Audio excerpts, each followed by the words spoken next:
Time again for Talking Dogs with Ian Grant, owner of Vermont Dog Trainer, VFW Drive Hyde Park. It's the show that delves into the training, socializing, behavior, nutrition, and wellness of your dog. And brought to you by Guy's Farm and Yard, with locations in Morrisville, Montpelier, Williston, and St. Albans. And we're back with the trainer, Ian Grant, and we're approaching summertime, and that means thunderstorm time. And actually, Ian, we've actually had a couple of thunder boomers even in this mid to late spring. We have, and I think it's probably taken some people by surprise. I mean, I don't know if you're anything like myself or my wife. We love those first thunderstorms of the season. It kind of, it's refreshing and everything, but it can sometimes wreak havoc with our dogs. Yeah, well, I can think of one that does but it's funny.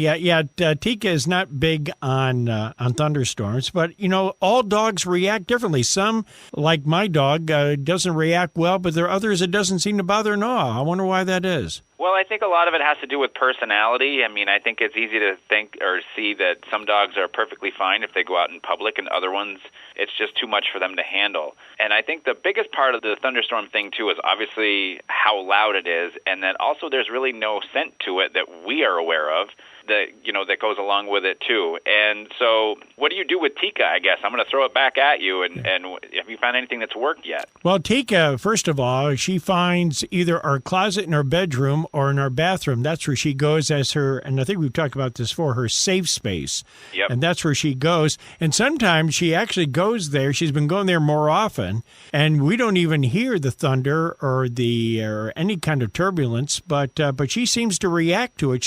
They seem to have a sense for it. They really do, and I think that just goes along with their instincts. But we've talked a lot about how dogs are kind of a den-type animal, and when they get into those certain situations, that's really proof in the pudding that they want those smaller spaces.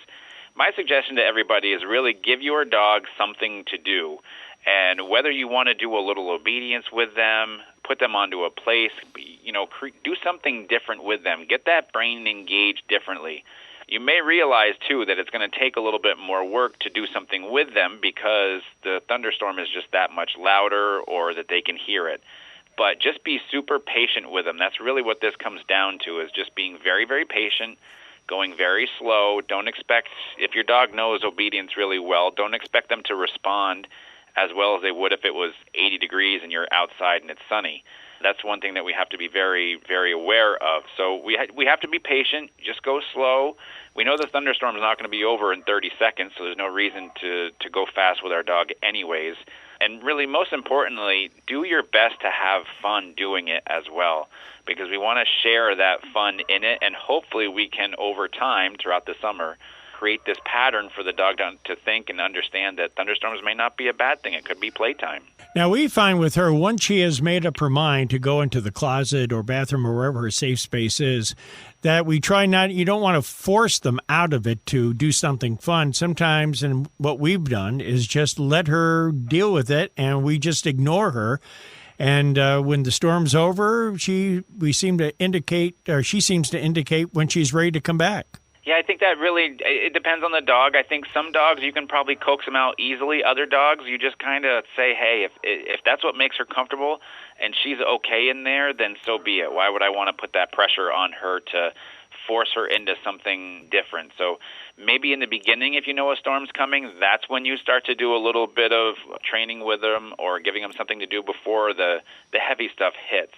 And then if they make the decision they still want to go into that safe place, then that's fine. But maybe if we keep practicing this, who knows? Maybe they'll stay out a little bit longer. Yeah. Well, she seems to know when the storm comes before we do, so we don't know when to react. So, so we just kind of let her do whatever and just keep her calm, because you don't want it to be overly traumatic for future storms. Exactly, because then that's going to be detrimental, and then it's just going to make it worse for the future, and we don't want to go down that road at all. That's for sure. Back with our question from the doggy bag in just a moment here on Talking Dogs. Are you struggling trying to understand your dog's body language? What does it mean when their hackles are raised? Have you ever seen a dog wagging its tail but growling at the same time? The Vermont Dog Trainer Academy membership is an online community of dog owners like you who are learning more about their dogs every day. We welcome members to post home videos of dog behaviors that include leash handling, excessive barking, body language, and understanding thresholds and stimulations, to name just a few. Once your video is posted, I will then break down the video piece by piece so you can understand what your dog's intentions are and how to handle it in the future. I will also be posting instructional videos that will be open for discussion within the community. These videos will include leash handling, doorway work, meet and greets, and basic obedience, to name a few. This community is an incredibly supportive, encouraging, and positive group that cheers each other on. We all want each other to succeed, see progress, and reach our goals. This is a wonderful place for dog owners like you to learn and create an everlasting relationship with your dog. Just visit our website, VermontDogTrainer.com. That's VermontDogTrainer.com, and sign up today. Back with Talking Dogs with Ian Grant from Vermont Dog Trainer, VFW Drive in Hyde Park. If you want to get caught up on all of his podcasts, including this show, it's very easy. Go to his website, VermontDogTrainer.com, and there you got it right on the front page, podcasts, and you've got over 300 there now. Yeah, we're well over 300. We also just hit 200,000 all-time downloads on the podcast as well. So we're just getting started, if you say. Yeah, I'm trying to figure out my residuals here, so I'll get back. Me too. I'll get back to you on that. Yeah, good. All right, our question this morning, Ian, is my dog lunges out of the door when we're ready to go for a walk. What can I do to stop it? And we've kind of talked about this in the past about, kind of preparing your dog for going out. So maybe better preparation before they go out? Well, I think it's definitely better preparation. We've certainly talked about getting the right state of mind first before you leave the house. But when you walk up to the front door, I actually want the people listening, if they have trouble with this, to use the front door as a tool. So instead of opening up the door the very first time and walking out, I only want you to open up that door about an inch and then close it again. So I want the dog to realize that we are not going anywhere, especially with that bolting state of mind, which many dogs do. And so we want to be able to repeat this process over and over and over again. We open it a little bit. The dog will probably start to go towards the door, and we just want to shut the door, making sure that we don't pinch their nose or anything along those lines, doing any more harm than good. And so we have to take our time with this. We have to repeat it over and over again. And one really important part of this that we have to remember is that this is part of the walk. This time that you use to get out of the door is included in the walk. So if it takes you 10 minutes to get out the door, then great. That's something that you got to figure in as far as your time frame. So just take your time getting ready, use the door as your tool, and then fulfill the rest of the walk the best that you can.